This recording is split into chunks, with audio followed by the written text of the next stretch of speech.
RTP 965 e Infograma.net presentan Íntimo Interés con Don Ramón Sonnenholzner. Una exploración a la naturaleza humana. Marisol Mite Galarza es una mujer transexual, mercadóloga con una maestría en comunicación con mención en políticas de desarrollo social. Actualmente dirige La Casa de las Muñecas, una organización que se enfoca en mejorar la calidad de vida de mujeres trans. Además, es una activista por los derechos humanos con énfasis en la población LGBTI. Su lucha se centra en colectivos sociales feministas y transfeministas. Hoy quisiera aperturar con una pregunta para que se defina a partir de la definición de nuestra invitada. ¿Quién es ella? María Sol Mite Galarza. ¿Quién es usted? Hola, gracias por el espacio. Soy una mujer trans de 40 años, profesional y que dirige la Fundación Casa de las Muñecas, que trabaja para población trans en Guayaquil. ¿Qué es ser trans? Es transgredir lo establecido, no solamente desde el espacio físico, mental, sino desde la lucha de los espacios públicos y políticos que históricamente... ¿Por qué necesito transgredir? Porque lo que vi en el espejo no era lo que yo quería, no era yo. ¿Qué se sentía? ¿Una desfiguración? ¿Una desconformidad? Una cárcel fea. Ahora, una de las cosas que hoy día se habla en el mundo trans es que también hay una transgresión del comercio y mucho se está utilizando porque es una industria gigantesca de fármacos, de cirugía, y ese entorno podría en alguna forma estar transgrediendo no la voluntad de alguien que se vio en el espejo, sino en un momento que puede estar mal ubicado, generando una transgresión al mundo trans. ¿Existe eso que estoy señalando, Marisol? Es importante mencionar que todos estos cambios o estas transiciones deben ser guiadas por profesionales, porque si no podemos caer en lo que usted dice, el abuso de las cirugías, el abuso de las hormonas, porque no hay un horizonte, no hay un resultado, no hay un objetivo específico. Nosotros tenemos que tener resultados esperados reales, que ahí entra el tema de los patrones socioculturales de las bellezas impuestas, entra lo que la sociedad me dice que debo ser o cómo me debo de sentar. Si no hay una guía, podemos caer en esos extremos. Ahora, esos mismos profesionales, porque entramos, y usted trabaja en una fundación que trabaja con estas situaciones, entramos en un grupo de la subjetividad y ahí opera lo que Freud llamaba el inconsciente, las subjetividades. También pueden confundir al psicólogo. Quizás no al biólogo, pero sí al psicólogo. El psicólogo puede enfrentarse a espejismo dentro de ese tema. Sí, es importante. Lamentablemente en el país no existen especialistas que aborden el tema. No tenemos muchos. Poco a poco se van dando espacios de psicólogos para población LGBTI enfocados, endocrinólogos, trabajadores sociales, psiquiatras que trabajen esta temática, que conozcan esta realidad y sean especializados. ¿Cómo vivió ese proceso de cambio del sexo masculino al sexo femenino? En mi época, hace como 20 años, complicado, pues no, es bastante fuerte, no había información, no teníamos acceso a redes sociales como lo hay ahora. El tema yo vengo de una familia muy católica, entonces se unieron muchas cosas que nos obligaron a tomar decisiones buenas o malas, pero que con el tiempo y con la voluntad se pudieron subsanar. ¿Cómo confrontó usted cuando la carga religiosa católica que lleva en su ser, seguramente siendo descendiente de dauleños, seguramente iba atrás de nuestro Cristo Negro, ¿no? Y estuvo en las procesiones que se hacen en septiembre del Cristo Negro? ¿Cómo enfrentó en una iglesia que iba retrasada en el comprender que también esas personas son hijos de Dios y había en alguna forma una satanización de ese tema? Yo estudié 3 años para ser sacerdote. Entonces, cuando yo empecé a desarrollar mis caracteres sexuales secundarios, hubieron 1000 confusiones. Una familia que era feliz y yo iba a ser sacerdote, cuando ya hubo estas confrontaciones fue muy diferente, fue muy doloroso. Tuve que salir de mi casa, como la mayoría de las chicas de mi época, de mi leva. Sin embargo, creo que soy fiel creyente que Dios es amor y que el amor de mi madre, las oraciones de mi madre me tienen hasta el día de hoy aquí. Es eso y la gracia de Dios. Hubo oraciones de su madre, pero tenía un entorno de parientes, de familia y de amigos. ¿Cómo reaccionaron cuando usted inclinó la balanza hacia lo femenino? Bueno, no tengo mucha familia. Tengo 2 tías, no tengo primos. Una de mis tías sí era muy conservadora, sí tuvimos complicaciones. Bastantes. ¿Y cómo se sienten esos roces? Es como una incomprensión, es como una frustración, porque fechas, por ejemplo, como las de ahora, las de Navidad, usted quiere pasarlas en familia, pero siempre está o el rechazo, o la recriminación, o la exclusión. Entonces son... ¿El tiempo alivió esa tensión y generó una distensión? ¿O se mantuvo esa tensión y sigue permanente? No, actualmente tengo una buena relación con toda mi familia, pero creo que es parte y parte, ¿no? Parte ellos, parte yo, con voluntades y con acciones, porque la palabra sin acción es letra muerta. ¿Cómo describiría usted su relación personal con Dios a lo largo de esa vida? Desde que tenía el sexo masculino y controló lo femenino. ¿Hubo un cambio? ¿Mire? Así como dicen las mujeres y su histeria y el hombre y su neurotismo, ese paso del neurotismo a la histeria, a volverse mucho más femenina. ¿Qué sucedió ahí, en esa relación con lo divino? No, nunca se cayó. Yo siempre he tenido una relación muy fuerte con Dios. Creo firmemente. Voy todos los domingos con mi mamá a la iglesia, en la Tarazana. Y siento que eso en parte me ayudó porque cuando me quedé sin familia de apoyo, mi único apoyo fue él. Bueno, y mis amigas, pues no. Pero fue él, siempre ha sido mi base. ¿Sus amigas? Trans. ¿Y sus amigas heterosexuales? Cuando salí de mi casa, el patrón de comportamiento de la mayoría de las chicas trans de mi época, sales de la casa y vas con otras compañeras trans porque no tienes dónde más ir. En lo que se convirtió en mi familia escogida. Y con el tiempo ingresé a la universidad, empecé a abrir mi círculo de amistades no solamente a la población LGBT, sino a la parte heterosexual, donde pude aprender de los 2 escenarios y quedarme obviamente con lo mejor. ¿Qué aprendió? Que uno debe de salir adelante, que uno debe de comportarse, que uno debe de tener claros los objetivos en la vida y nunca perder el horizonte. El proceso de cambio de sexo, ¿cuánto duró? ¿Y cómo sintió el cuerpo? Debe haber habido unos síntomas, unos dolores o unas alegrías. ¿Cómo se manejaba esa circunstancia? Minimizaba el dolor y aumentaba la satisfacción. ¿Y cómo hacía esa minimización del dolor? No dolor físico, obviamente, producto de una cirugía, sí, el dolor emocional, el dolor psicológico. Yo aún sigo con terapia porque es complicado. Aunque tengamos muchos derechos, igual la sociedad te discrimina. Igual yo sigo siendo víctima de violencia en el espacio de trabajo, en la calle. O sea, igual eso existe. Ojalá que algún día se acabe, pero eso está real. Ahora, su vida íntima o su vida sexual, cuando enfrenta a la realidad, ¿con qué se encuentra? ¿Con el hombre o con la mujer? ¿Qué es lo que usted le propone o le da placer? Yo soy una mujer y obviamente busco un hombre en el tema sexual. ¿Y es fácil encontrarlo? Mis estándares son altos. Sí, sería tal vez un poco complicado para mí. ¿Y qué es el estándar que tiene usted, querida María Sol? Okay. ¿Cuál es la lista de selección con la cual tiene que ser inteligente, tiene que tener un proyecto de vida, tiene que tener aspiraciones?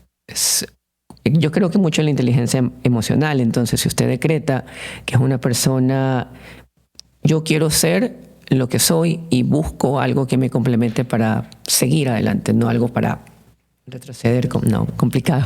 Algunas personas ven un conflicto entre la fe religiosa y la identidad de género. ¿Cómo se está reconciliando usted y la comunidad trans en esa problemática? Porque aquí estamos en un mundo católico o cristiano y ambos, me refiero a los evangélicos, ambos han hecho fuerza de choque contra ese tipo de cuestiones. ¿Cómo confronta eso? ¿Cómo hace no solo su experiencia, sino lo que usted conoce como una gestora de una fundación? Sí, básicamente podríamos dividirlo en dos partes. Usted por un lado tiene las declaraciones del Papa en que habla abiertamente sobre relaciones homosexuales, sobre población trans.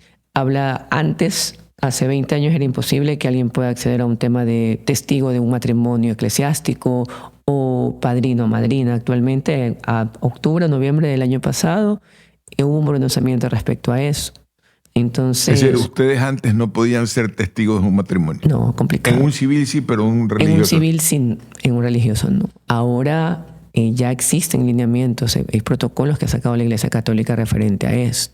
¿Cuál es para usted, o termino con la pregunta primera y voy a otra, cuál es para usted, cómo cambió su fe frente a Dios o frente a sus convicciones religiosas después de que hizo ese cambio? ¿O no hubo ningún cambio? No, cada día trato que aumente mi fe. La potencia, ¿cómo la potencia?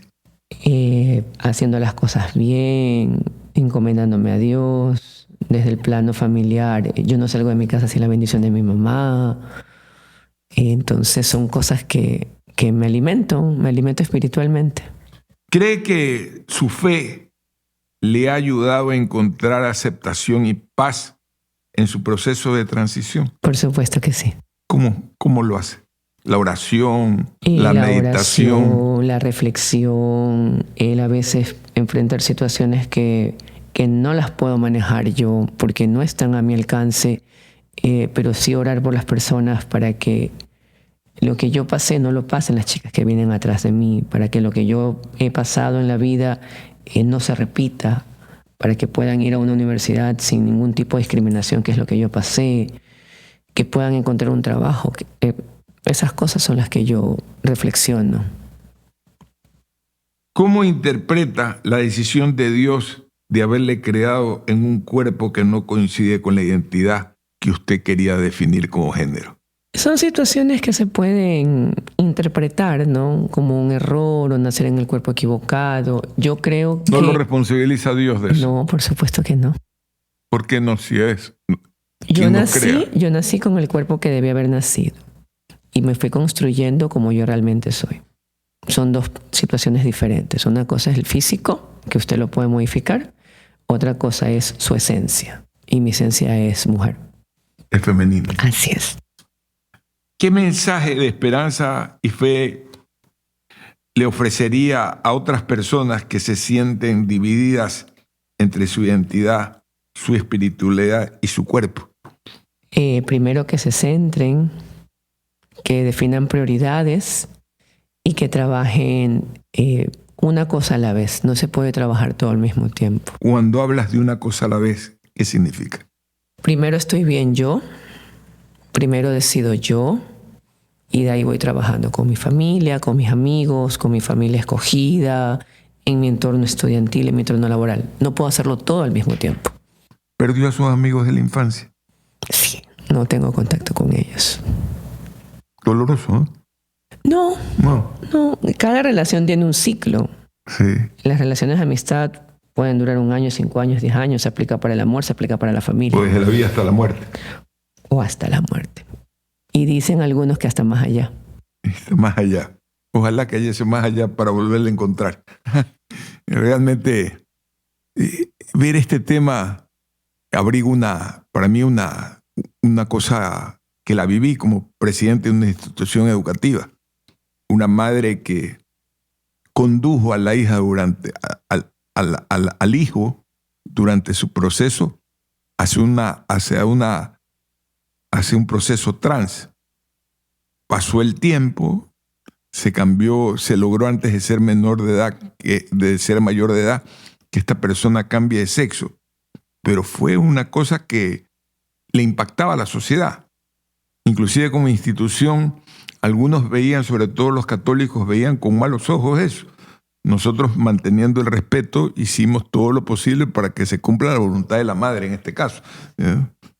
Asesorando, poniendo, inclusive recordándole que era un riesgo que ella tome la decisión sin que el hijo haya cumplido los 18 años o haya hecho un proceso. Pero en fin, ¿cómo esos procesos, cuando, por ejemplo, se los comienza a trabajar desde muy pequeño? Y así ha habido narrativas también de que dicen que hay arrepentimientos de haberse cambiado de sexo. Sí, pero esos procesos no los pueden tomar netamente el padre porque es el representante legal. Debe haber un equipo multidisciplinario que acompañe. Un psicólogo, un trabajador social, si va a iniciar hormonas, un endocrinólogo, un neurólogo. En otros países como en España... Pero así fue igual acá. No. No, en el caso de este chico que le estoy diciendo. Ah, ok, ahí sí. Fueron con todo ese proceso. Es un equipo interdisciplinario. Ahora, dentro de las políticas de género, hay esta Secretaría de Género, creo. Subsecretaría de Diversidades. Secretaría de Diversidades, que es muy activa en el tema. ¿Cree que usted ese organismo burocrático, internacionalizado, porque en la mayoría de los países de la ONU está presente este tipo de organización, realmente está ayudando a fluir estos procesos o los ha burocratizado demasiado? Está sentando bases, está sensibilizando al personal. Creo que de aquí en unos 5 o 10 años podremos ver resultados tangibles en el común de las personas. Vuelvo a adentrarme un poco en su mundo. ¿Qué cambió su mundo onírico, su mundo de sueños, cuando hizo su proceso trans? Claro. ¿La transgredió o la liberó? Me liberó. Cuéntenos un poco de esa liberación. Lo que pasa es que antes era complicado poderme ver como yo quería y lograr lo que yo quería lograr. En el momento que yo ya empecé a ser quien yo realmente era, tanto interior como exterior, tenía el valor suficiente para poder empezar a cumplir los objetivos que tengo. Más que sueños, objetivos. Porque el sueño es sueño. En cambio, los objetivos son trabajos articulados, con planes de acción, con cosas que me pueden lograr. ¿Cómo objetiviza sus sueños? Porque primero está la idea y después el hecho. El sueño es necesario. Indudablemente. Genera objetivos. Así es. ¿Cómo los construye? Paso a paso, un día a la vez. Un día a la vez. Un día a la vez. Dice la palabra, hablando de la fe, no te afanes por el día de mañana, cada día te da su propio afán. Eso intento vivir yo. ¿Cuál es su afán de este día? Salir del tráfico. Qué complicado que es el tráfico en estas fechas, créanme. Un afán simple y sencillo, pero tan complicado al mismo tiempo, porque desespera. Así es. Ahora, ya hablemos de la fundación suya. ¿Por qué la creó? ¿Usted fue la creadora? Sí, yo tengo el activismo desde el 2013. En esa época no había muchas organizaciones que trabajen más por población trans. Históricamente, desde los 2000, han trabajado mucho en la población gay, pero no había alguien que se especialice en temas trans. Actualmente hay algunas organizaciones. Nosotros trabajamos, como le digo, desde el 2014, ya legalmente reconocidos, y hace 4 años iniciamos el proyecto que se llama La Casa de las Muñecas Ecuador, que es una organización que trabaja para garantizar la accesibilidad a los derechos de las mujeres trans, de la población LGBT, con énfasis en las mujeres trans. ¿Cómo? Es decir, usted toma el lado femenino del proceso trans. Hay otros que se especializan en el lado masculino. Transmasculinos, que son mujeres que nacieron biológicamente mujeres y transgredieron a ser hombres. ¿Cuál es la diferencia para que no operen las dos juntas? Las necesidades son diferentes, las realidades son diferentes. Si usted pone un FODA, ¿sí? ¿Cuáles son las ventajas y desventajas que se producen entre los y los? Las fortalezas dentro del FODA es que si una mujer trans conoce la realidad de las mujeres trans, va a poderlas explicar mejor. Si un hombre trans conoce las realidades trans, son diferentes. Creo yo que la población transmasculina aún está invisibilizada en el país. Ya. Es un tema más de visibilidad. Entonces, si las organizaciones de mujeres lesbianas, de hombres trans, se organizan y trabajan, nosotros mantenemos alianzas. Ojo, trabajamos con todas las organizaciones, pero nuestro fuerte es nuestras compañeras trans. ¿Cómo la financian? Con donativos, con autogestión. Nosotros no recibimos ayuda gubernamental. Ni de ONGs internacionales. No. ¿No las ha buscado? ¿No existen en el mundo? Sí, es complicado por muchos factores. Latinoamérica no es un mercado oportuno. Las organizaciones están trabajando mucho en Asia, en África, por el tema de la desnutrición, etcétera. En algunos años se trabajó solamente aquí como un tema de HIV, cuando la realidad para mí es como que seguir perpetuando la idea de que trans, HIV, cuando trans es 1500 cosas más. Entonces, actualmente no hay un mercado. Y el lograr acceder a esto en el escenario del país, no se cuenta con la información necesaria, los requisitos para poder manejar es un poco complicado. Usted dijo 1500 veces más, y yo diría 1500 veces más. ¿Cuál es ese que lo complica? Para que no me cuente las 1500, porque no tengo suficiente espacio para conversar sobre ella. El poder acceder, las compañeras no tienen, a muchas no tienen conectividad por internet, no tienen el conocimiento para poder hacer las aplicaciones, solventar todos los requisitos que nos piden para aplicar esos proyectos. Desde el punto de vista biológico y farmacéutico, una persona que hace la transformación del masculino al femenino depende hormonalmente durante los siguientes años de algún medicamento, algunos fármacos. No necesariamente. Se ha demostrado a través de los años que las personas que abusan de esto o mantienen larga estancia pueden tener aneurismas, parálisis por el abuso de. Lo ideal es porque antes no había médicos, ¿no? Lo ideal es que usted siga un tratamiento con controles, vaya dosificando, porque al final es un medicamento. Entonces, no lo podemos usar siempre. Eso es desde el lado hormonal. Así es. Y del lado psiquiátrico y psicológico, El acompañamiento. ¿cómo continúa eso? ¿Es un proceso hasta morir o se libera uno de ese proceso analítico, psicoanalítico en el tiempo? Es que tiene diferentes etapas. La inicial es poder tener la información necesaria para poder determinar si realmente es un chico gay o se identifica como una mujer trans. De ahí, si usted se identifica como una mujer trans, va a una segunda etapa donde va a tener que tener suficiente información de toda para saber cómo enfrentar a la familia, si la familia, cómo enfrentar al resto de la familia en los colegios. ¿Usted o conoce a alguien que está en esa frontera entre gay y trans que prefiere vivir el mundo de gay porque ahí es donde encuentra el placer, su identificación?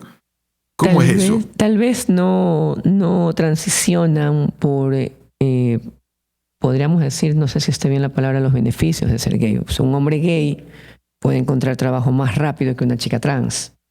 Un hombre gay puede tener acceso a educación porque conserva su aspecto masculino. Para nosotras tal vez es un poco más, no, tal vez es un poco más complicado.